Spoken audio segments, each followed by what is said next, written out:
102 বছর বয়সে এই সুযোগ কি আর নাতি নাতনিরা ছাড়েন? একেবারেই না। দাদুর আবার অন্নপ্রাশনের আয়োজন করা হলো, এলাহি আয়োজন।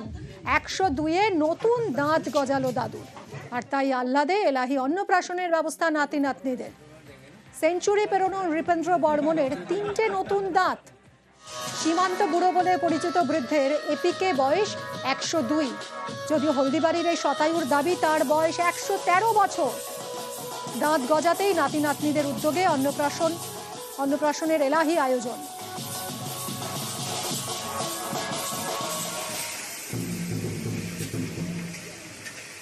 কথা বলবো শান্তনু আমাদের প্রতিনিধির সঙ্গে।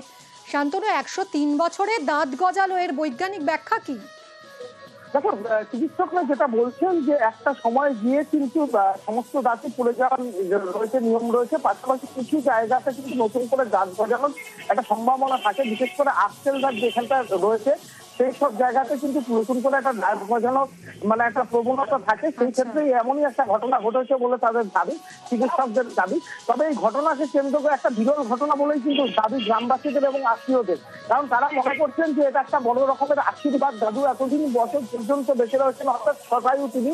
103 বছর তার বয়স হলো পরেও কিন্তু 2 বছর হলো তার 113 বছর বলে নিজেই দাবি করছেন। এবং ভারত দেশ ভাগের অনেকটা পরেই তিনি কিন্তু ভারতবর্ষে এসেছিলেন। বাংলাদেশ থেকে তিনি এসে হলদিবাড়ির যে বড় হলদিবাড়ি গ্রাম রয়েছেন সেখানেই বসবাস শুরু করেন। এবং সেখানেই কিন্তু তার বলা যেতে পারে একটা ভরা সংসার, 34 জন নাতি নাতনি নিয়ে বিরাট একটা সংসার। সেই সংসারে একটা বলা যেতে পারে একটা বড় আনন্দ আয়োজন, যেখানে দাদুর শক্ত সমর্থ, এক কথা বলা যায় তিনি একজনের শক্ত সমর্থ চলাফেরাও করতে পারেন। কিন্তু বিরল ঘটনা বলতে তার এই জীবনে এসে নতুন করে দাঁত গজানোকে একটা নতুন আশীর্বাদ বলে মনে করছেন আত্মীয় স্বজন। একেবারে সেই শিশু বয়সে ফিরে যাওয়ার একটা অনুভূতি।